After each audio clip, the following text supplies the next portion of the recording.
Hello everyone welcome to my YouTube channel. So आज चाहिँ हामी एयरपोर्ट जाँदैछौँ। मेरो पापा चाहिँ आउँदै हुनुहुन्छ अनि 11 बजेको ल्यान्डिङ छ। हामी चाहिँ अलि छिटो नै निस्किने प्लान थियो तर यसो यसो गर्दा गर्दै लेट भयो। अहिले चाहिँ 7 बज्दैछ है। सो हामी चाहिँ जाँदैछौँ, स्टे ट्युन्ड। हाम्रोबाट चाहिँ एयरपोर्ट अलिकति टाढै छ कि अब हामी चाहिँ हाइवे नछिरी जाने कि भनेको है। 4 घन्टा 12 मिनट देखाइराखेको छ। तर लेट्स सी अब के हुन्छ। जाँदा जाँदै लेट हुन आँट्यो, अलि जामसाम पर्यो भने चाहिँ हाइवे छिर्नु पर्ला। नत्र चाहिँ अब फेरि बेबी बोकेर हिँड्नलाई हाइवेतिर भन्दा यसरी बिस्तारै नै जाम जस्तो मानेर कि। So let's go. अहिले चाहिँ हाम्रो क्युके। सो हामीले त के भनौँ, मम्मीले बनाउनु भएको है। अब हामी हाम्रो चाहिँ इफोर्ट छैन यसमा। जे होस् मम्मीले चाहिँ खाजाहरू बनाएर हाल्नु भएको थियो। फेरि हामी अब बिहान पनि छिटै निस्क्यौँ नि त, अनि बिहान उठ्ने बित्तिकै हिँडेको भएर खासै केही पनि खाएको थिएन। अहिले चाहिँ हामी खाँदैछौँ। हाम्रो डिस छ चना अनि दालमोठ चिउरा अनि मुलाको अचार। सो रमाइलो भइरहेछ। एकछिन अब रोकिएर अनि के अरे टोइलेट सोइलेट जाने, खाजासाजा खाने गरेर अब एकछिन खाजा खाएर अनि फेरि जान्छौँ हामी। अब अघि हाइवे नछिर्ने भनेको हाइवे चाहिँ छिर्नै पर्ला जस्तो छ, किनभने यो यताबाट हिँड्दा त लास्टै स्लो भयो कि। त्यो लास्टै टाढा छ कि, हाम्रोबाट चाहिँ अलिकति टाढै छ है। त्यही भएर सो हेर्दै गर्नुहोला है त। यहाँ चाहिँ हाम्रो सानो माया हुनुहुन्छ। साने कता जानलाई स्याउ अक अक अक आमै आमै आमै कता जानलाई स्याउ मेरो सानो? हजुरबालाई लिन जानलाई स्याउ हो? आमै आमै कतासँग हेर्छिन् भने फेरि तँलाई त हजुरबालाई लिन जानलाई स्याउ हो? आमै आमै आमै मेरो छानु त। मम्मी कस्तो लागिरह त? रमाइलो लागिरह। अर्ग्यानिक खाजा खाँदैछौँ नि। तपाईँ खुसीले निधन भयो? निधन भएन? निधन लागेन आज? लागेन। आज त खुसीले गदगद भएर मम्मीलाई निन्द्रै लागेन। खुसी पनि छुट्टै खालको खुसी लागेर होला आज। रमाइलो। हेलो सानु। आमै आमै सानुलाई कस्तो कुक्का कुक्का आऊ, कस्तो कुक्का कुक्का आऊ मेरो छानुलाई। So beautiful, so elegant, just looking like a wow. Just looking like a wow. दफा हो जाओ। ल जापानको हाइवे चाहिँ यस्तो हुन्छ है।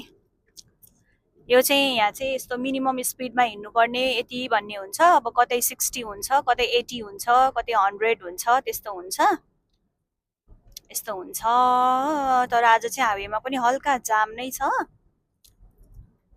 हामी चाहिँ अब अझै लगभग 50 मिनट्स लाग्छ हामीलाई चाहिँ। So stay tuned.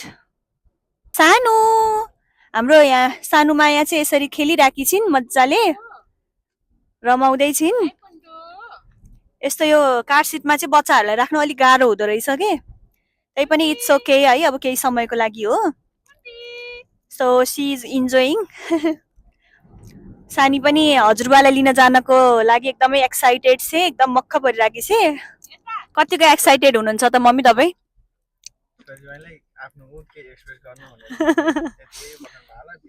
मम्मी चाहिँ पापालाई भेट्नको लागि एकदमै धेरै एक्साइटेड हुनुहुन्छ होइन। अब अफकोर्स हुनै पर्यो पनि, हामी पनि छौँ, तर पनि मम्मी चाहिँ अलिक एक्स्ट्रा कि। रातभरि निन्जा ला छैन अरे होइन। बिहान 4 बजेदेखि उठेर पुरा कपडा सपडा लगाएर रेडी भएर बस्नु भएको रहेछ।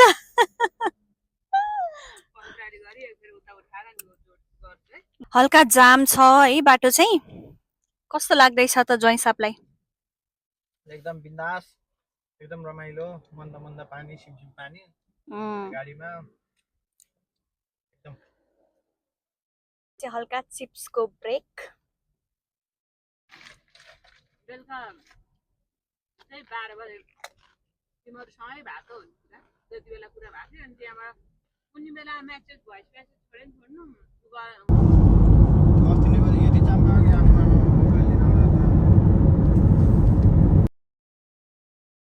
कस्तो फिल भइरह?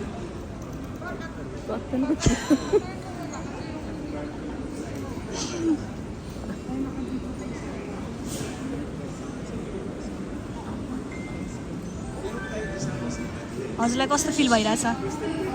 एकदम उमङ्ग हर्षित छु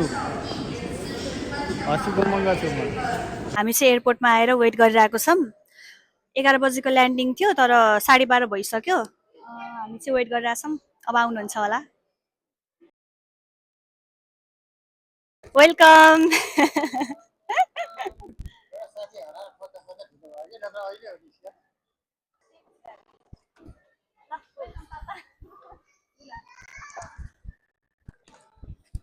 वेलकम टु जापान।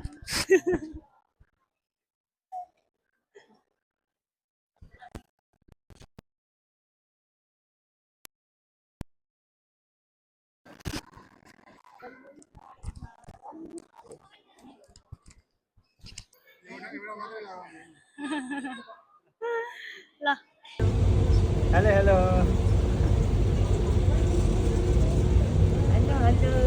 लु अब सबै काम सकेर बल्ल हामी सामान राख्दैछौँ। यहाँ पानी परिरहेको छ। यहाँको माहौल यस्तो छ।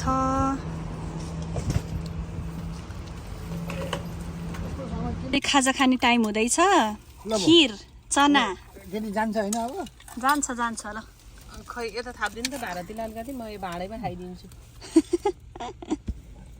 ल खाइछ है यति। ल ल अब यहाँ यस्तो बनाउन त धेरै त्यो हाम्रा नाति होइन अर्को नाति बालतिर चाहिँ हुन्छ कि। हामी चाहिँ अन्डरग्राउन्डको बाटो हिँड्दैछौँ। यस्तो यो अन्डरग्राउन्डको बाटो हिँड्दाखेरि चाहिँ ओभरटेकहरू पनि गर्न पाउँदैन रे के यहाँ चाहिँ।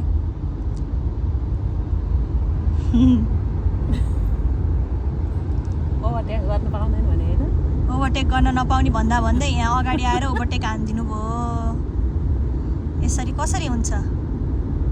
फाइनल्ली अब चाहिँ हामी हाइवेबाट एक्जिट गर्दैछौँ। अहिले चाहिँ कति बज्यो भने ठ्याक्क 4 बज्यो। अब चाहिँ हामी लगभग 20 मिनटमा चाहिँ घर पुग्छौँ। यस्तो टाइम लाग्यो, एकदमै धेरै टाइम लाग्यो।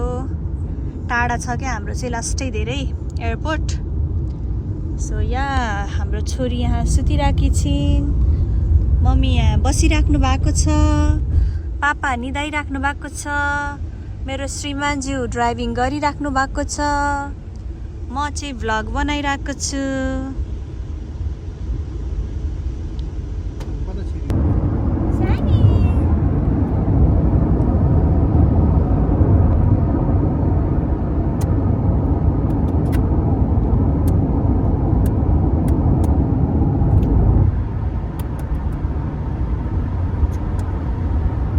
फाइनल्ली हामी घर आइपुग्यौँ।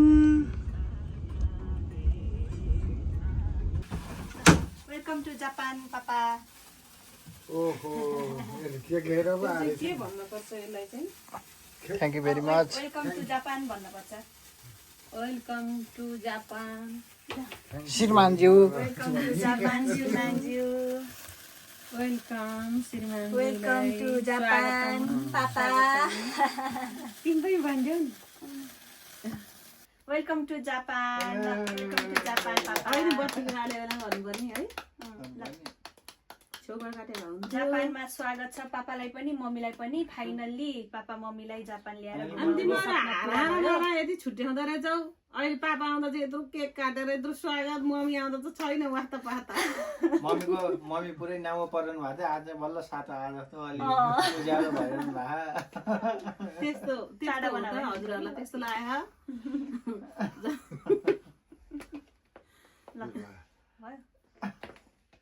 ल जे नि भन्ने स्ट्रबेरी यसको चाहिँ आदि बनाउनु लागि रहेछ। ल पक्नु त्यहाँ हैन निकालौँ। त्यो चम्चल निकाल्यो भने चाहिँ यो छक्कु किन चलाउनु? तिमी पनि तिमी खान्छौ कि छोरे? ल पापा वेलकम वेलकम पापा भन्दियो। Welcome to Japan. ल मम्मी वेलकम टु जापान। अब आफू आउँदाखेरि केक काटेनन् भनेर चित्त नदुखाउनु। गफ भन्दा त थ्याङ्क यू, धन्यवाद धेरै धेरै धेरै। ल सक्यो। तपाईलाई सिकेको थिएन, जानिएको थिएन। तपाईँ आएपछि सिकेको जानेको, त्यही भएर चाहिँ होइन यो। धन्यवाद धेरै धेरै। अरू के खुवाउनु पर्छ? मम्मी त जोइलाई अति नै माया गर्ने के। ल तिमी पनि खान्छ ए भोमिट गरिसकेर चाहिँ बिचरा यहाँ राखिदिनु पापा त्यो चम्चा मलाई थोरै चटाइदिनुपर्छ क्या हुँदैन ल सबैजना त्यहाँ हेर्ने फेरि ल याय।